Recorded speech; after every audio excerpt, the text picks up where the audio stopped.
اب آپ کو بتائیں کہ کراچی میں میٹرک کے امتحانات میں سیکیورٹی کے ناقص انتظامات کی شکایتوں پر ڈائریکٹر اسکول نے کمشنر کو خط لکھ کر سیکیورٹی دینے کا مطالبہ کر دیا۔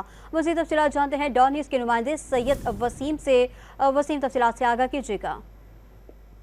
جی بالکل، دیکھیں ڈائریکٹر اسکول کی جانب سے کمشنر کراچی کو خط لکھا گیا ہے۔ گزشتہ روز انہوں نے تعمیر ملت اسکول ہے گلشن اقبال ٹاؤن میں جہاں دورہ کیا اور وہاں پر انہی کی ٹیم کو جو ہے وہ ہراساں کیا گیا بیرونی عناصر کی جانب سے، اور نہ صرف ان کی ٹیم کو بلکہ جو وہاں پر اسٹاف موجود تھا امتحانی مرکز پر، وہاں اسٹاف کی جانب سے بھی شکایت کی گئی، جس پر ڈائریکٹر اسکول نے کمشنر کراچی کو خط لکھا ہے جس میں سیکورٹی کے ناقص انتظامات کے حوالے سے شکایت کی گئی ہے۔ امتحانی سینٹر پر ان کا یہ کہنا ہے کہ عملے کو ہراساں کیا جا رہا ہے اور امتحانی سینٹر پر دفعہ 144 کے باوجود بیرونی عناصر موجود ہیں اور وہ نقل میں مدد کر رہے ہیں۔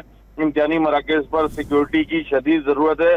آئندہ امتحانات میں ابھی جو ہے وہ 22 تاریخ تک جو ہے وہ پرچوں کا انعقاد ہے، جس میں میتھمیٹکس، فزکس، اردو اور سندھی کے پرچے ابھی ہونا باقی ہیں۔ یہ اہم پرچے ہیں اور ان پرچوں کے حوالے سے ڈائریکٹر اسکول نے کمشنر کراچی سے امتحانی مراکز پر سیکورٹی کے مناسب انتظامات کرنے کے حوالے سے درخواست کی ہے۔ جی سید وسیم، تفصیلات سے آگاہ کر رہے تھے، آپ کا شکریہ۔